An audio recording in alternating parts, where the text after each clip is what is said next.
Outsiders is a new set of Flesh and Blood coming out in March 2023, which is in a couple months. And I just want to tell you my first impressions and what I think based on the product sheet that we just got. It is now mid-January, and we got the product sheet along with the article, and it's showing us all these heroes and all this art, and a lot of stuff's happening. And I'm going to do the obligatory content creator thing where I just tell you what my thoughts are based on a couple of sheets.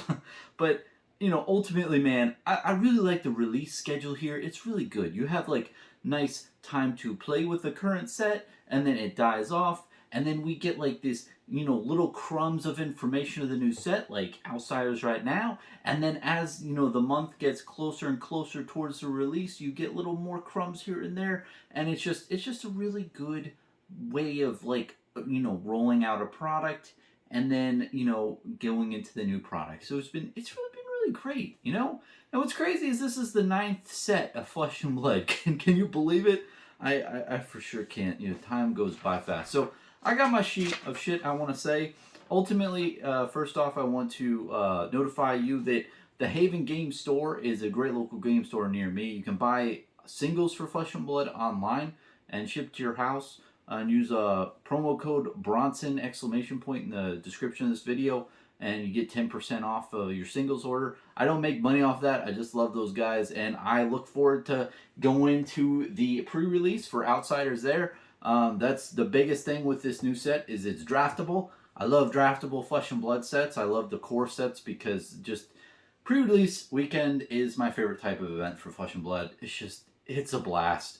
Everyone's experiencing the new set at the same time, and you're all having fun, cracking packs. It's a beautiful moment. Anyway, going into Outsiders in particular, it's set in the pits. The pits is located right over here. These pit things around this place called Metrics. Metrics is like the technology hub in the whole land of Wraith, and then the pits are kind of like the dumping grounds. So if you think of Enron is the metrics, and then the pits are kind of like the ocean. It's the dumping ground for the technological space, and it has just like a lot of shady characters and misfits and people like that, and so on and so forth. So that's where we're at. And what's cool is, if you haven't noticed, what Legend Story Studios is doing apparently is every two sets they change locations. So you had Uprising and Dynasty in Volcor, and now you have the pits, and then the pits now is where we're moving to for this new set, Outsiders, and then we'll have one more set in the pits. So it's kind of cool how they're like going around different regions, and they're doing two sets per region, which is kind of cool. Just something to note there. But anyway, the biggest takeaway at this that I see personally, like the biggest deal personally to me, is that they have this set in Spanish, German, French, and Italian. Oh my gosh, like that's impressive. That is very impressive, because if I hope I didn't read this wrong. I believe Dynasty, the last set, was only printed in English, which is pretty substantial. I mean, you're going to go from one, English as being the only language to your core product to a bunch of different languages as well. It's beautiful. I love it. I love how we're getting the good word of Flesh and Blood in other languages on different, and on cards, and putting them out there, because I think those regions, you really have a lot of growth potential, especially if you bridge that language barrier by printing in different languages.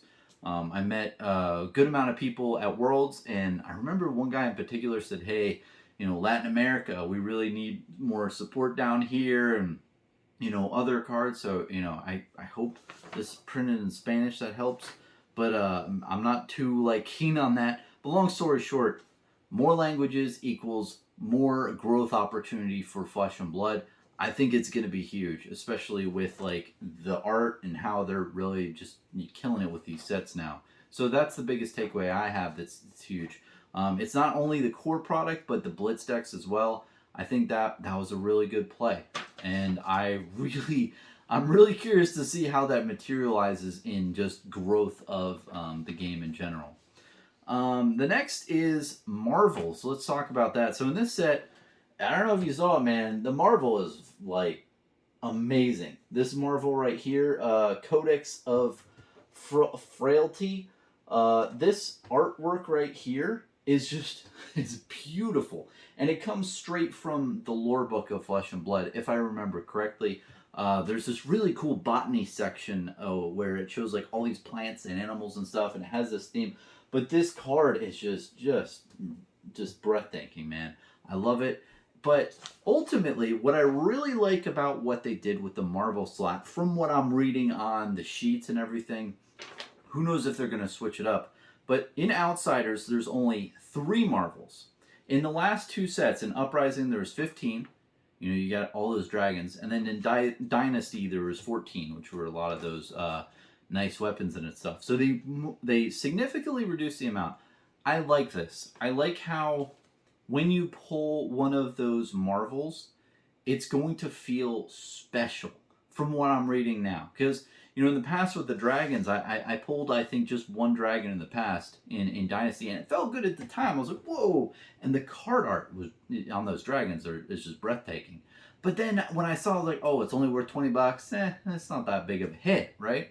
But when you pull this card, if they do, you know, make it so it is majestic type, you know, rarity, in like make it 1 out of, like, I don't know, 100 boxes, or 1 out of 200 boxes, or 1 out of 50 boxes. We'll see what happens and where it lays.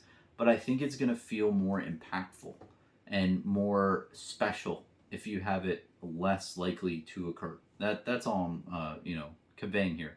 I don't like it as much when there's Marvel rarity on common cards and stuff like that. It does feel good to pull them more often, but when you're initially looking at the card, I just want to know from, like, let's say I have like shitty vision where everything's blurry, I should be able to tell if I have like a really good hit or not. Because essentially what I'm saying is, you don't want to feel like, oh wow, I pulled something big, and then you're like, oh, it wasn't that good. When you have something like that, where that is just a piece of artwork, you want it to have, you know, demand a premium. You want that to be the big hit in your box. So anyway, I really like that, and I really hope it materializes as what I think it is. Essentially, no idea what these are going to cost on the open market day one, but like if they're like $200 a card or $150 a card, that would be great. However, they could print a lot more of these, and that could significantly, you know, reduce the price. I have no idea what the price point would be, but I'm hoping it's around something like a Marvel Dragon is in Uprising. That's where I'm hoping these land, and that really just make it feel like a good hit. Anyway, and I've said that in a previous video as well, where I was like, yeah, 15 Marvels is a bit much, and 14, I'd like to be a bit less, or when you do hit it, it's something special. So it seems like that's what's happening. So hopefully that's it.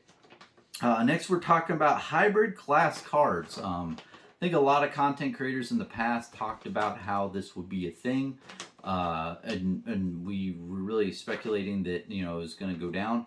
It's cool that they're finally doing it with, I guess, yeah, this card, Assassin / Ranger. That's pretty cool. Hasn't been done before in Flesh and Blood, and it's crazy it took 9 sets. But what's good is, you know, Legend Story Studios is like ratcheting out things here and there. They're not like going full force and just doing all these crazy mechanic things. I like how they're like edging their way, seeing what things will do. I think eventually we'll see hybrid heroes, which would be really badass. They're gonna have to have some like downside or side effect. Maybe they have like 35 health or 30 health for classic constructed, but hybrid heroes, I feel, are gonna be like, then I'm gonna lose my shit and, you know, jump up and down. But, you know, hybrid class cards are really nice. I think ultimately, as it's stated in the article, the draft experience is going to be interesting because, like, let's say you're a ranger. You could be either Azalea or the new, like, green guy. I forgot what his name is. But anyway, you could be either one of those. You basically, in the beginning of your draft, you could, the first 3 packs, you get Ranger, Ranger, Ranger. And then after that, you're like, oh, well, maybe now I want to, you know, play Azalea, so I get more Azalea type cards. So I like how they're doing that, because then you can either go class or you can probably go like region or talent based. I'm not sure exactly how that's going to work now, but I see where they're going with it. And what I do really like about it is 6 heroes is really smart for a draft experience. I'm really looking forward to that because in the past it felt like, with like what is it? The last set, Uprising, that you could draft in. Dynasty you couldn't draft from my memory, but Uprising draft you only had 3, so it felt weird. And when you're in a pot of 8, it's just like you get a lot of duplicates and stuff. But when you have like 6 different heroes, I think it's going to be a lot better. I think it's going to be a more wide variety. People are going to have different strategies. It'll be really fun to see how it works out. Now, I'm no draft expert, but I just want to state and put it out there that I've talked to smart individuals, and from what they've told me is like there's all this like mind games and memory and trying to figure out based on all the cards and packs that you get each time, like you can see like what other people are getting and kind of like read it. So it'll be cool to see what my intelligent friends think about the draft experience when this gets released. I'll say that. Next thing we can talk about is the Blitz decks. The Blitz decks are in all the different languages: Spanish, French, German, Italian. Great. One thing to note is Blitz decks were getting highly purchased in Q4 of 2022. Over in Q1 2023, I'm not sure how many decks will be bought out there in the market because I feel like it was like a really special time where you had a couple big things hit. I think Brian Tulare Community College made a couple just banger videos for Flesh and Blood, so those sold like hotcakes. I personally think that the Blitz decks at $12 a deck, I believe, which is the MSRP, it's not bad. And I do see the point of having them out into the market where you have a product just for a new player who just is at the counter and is like, oh, Flesh and Blood, yeah, I'll buy a cheap deck. But I hope there's also programs for bulk buying, like bulk, and bulk is distributed to the anyone who's new into the game who wants it.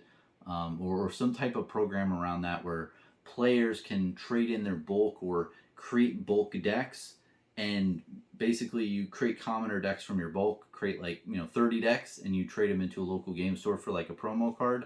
I made a separate video on that. I really hope to see that in the future because I think that's going to disseminate your decks out, and you're going to get cards into people's hands for like a lower price than $12. And I know $12 is super cheap, but it's just $2 or $1 is even cheaper.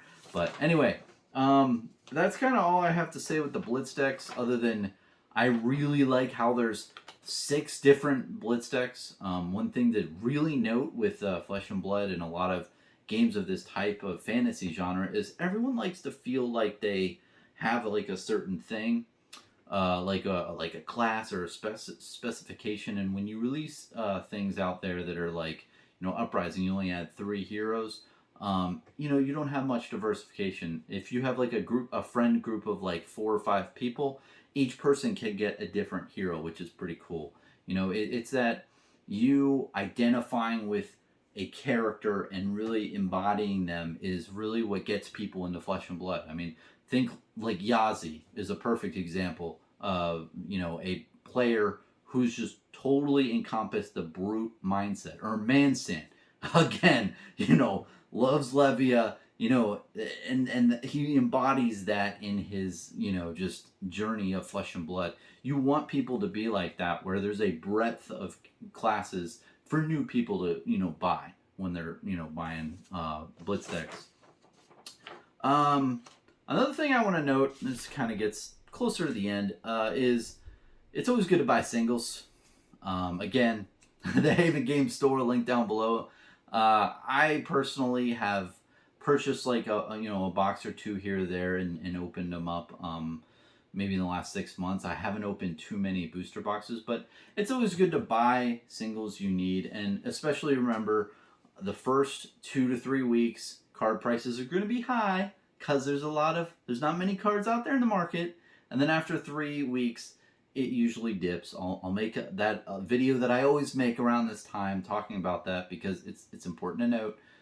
Just friendly reminder, because I'm getting hyped. I'm feeling it in my bones. I just want to buy these cards. I want to rip packs. I'm getting that itch. Like, and I know you guys are out there. You're with me, So it's hard to feel that and then restrain yourself and make smart purchasing decisions for where you're at. But anyway, before I leave it off, I just want to say that a lot of times I don't really poke things at Legend Story Studios because there's really not much to poke at. Like, they're doing. If you read this product announcement and everything, it looks like I have a ton of viruses. But anyway, I digress. If you read out like all this stuff, information on their thing, this is beautiful. They're doing what they need to do every fucking set. They're just, pumping out a quality product. They're not skimping. They're doing amazing artwork. They're doing new things that excite the players. They're doing this like new hybrid cards. You got like 6 heroes in a draft set. And if you think about the draftable sets, no two drafting sets are alike. Like, you have totally different play experiences. And I feel like they're doing that on purpose. I feel like they haven't told us that, but they're really doing that on purpose. I think they're just switching around. It's not like, they're trying to figure out a perfect sauce. I think they are to an extent. Like, they're tweaking their new products based off of previous performance, of course. But I think each set they're trying to, like, say, what if we made them do this? And they're just putting that type of stuff to make you feel like, whoa, this is new, this is exciting, that sounds fun to do. It's a different draftable experience. And I think what's going to be really fucking cool is that in like 5 or 8 years, you're going to have all these different sets that are all different draftable experiences. So it's going to be a really fun time. Now, where I want to leave off in this video is something I don't talk about too much, which is the lore. Now, there's some other phrase recently that kind of got me thinking about like time traveling, and I forget what it was. If you remember in the comment section, please let me know. But there's another thing that's relating to a product of Flesh and Blood. I think it was Dynasty or Uprising, where they spoke. It was worded in a way where it talked about time travel. So if you can find that, please let me know. Now, what I want to tell you is, in this article, there's a saying, there's a quote, right? I'll read it out on my list. It says, "The past always finds a way to infiltrate our present." Now, there's 2 things I want to talk about with that. Is that you have Azuri, right? Before I get into that, I want to say the thing I forgot. Azuri's from Mysteria, apparently, which is here. And then apparently her young version was in Mysteria, but then her adult version is in the pits. So it's cool that they did that as well, where they like made her like storyline affect the class card, which is cool. A lot of people thought about that back in the day, and they're finally doing it, which is really cool, along with the hybrid thing. But anyway, I digress. Basically, what I want to talk about is the past always finds a way to infiltrate our present. And what they're referring to, and it talks about this, is that like Katsu and Benji are coming to Azuri, who's in the pits, and they're saying, hey, like, remember you used to grow up in Mysteria, like this is your homelands and shit. And what's fascinating to me is I think that someone is from the past that time traveled to the future, and they're in the future now, and it's either Katsu or Benji. I think Benji's a time traveling person. I think he's a time traveler, and he's time traveling from the past to the present for some reason. Katsu teams up with him, and then they're going to the pits to rescue, what is it? Azuri. And if I'm thinking about this correctly, maybe Azuri is like a long lost descendant of Benji. And that's why they need to find her for some quest or some shit along this time period, current day, right? Katsu is trying to figure out an antidote, because there's an ailment that is plaguing his town, or his clan, if you will. So he is going out trying to find something. So maybe he met up with Benji, who's a time traveling, little kid from the past apparently, or maybe Katsu summoned him somehow, and then, yeah, maybe that makes sense. Katsu was looking for a bunch of items, and then the items, maybe he found one that could summon like an ancestor from the past or someone, and he summons Benji, or maybe Benji summons himself. Who knows? But anyway, I think Benji's from the past, and he's infiltrating the present. But the thing that Legend Store Studios is doing to my brain is that it's a play on words. It's that Azuri kind of forgot her old ways of Mysteria. So when it says past always finds a way to infiltrate the present, it just means like those memories are being drudged up. Those past memories are being like drudged up into her frontal cortex.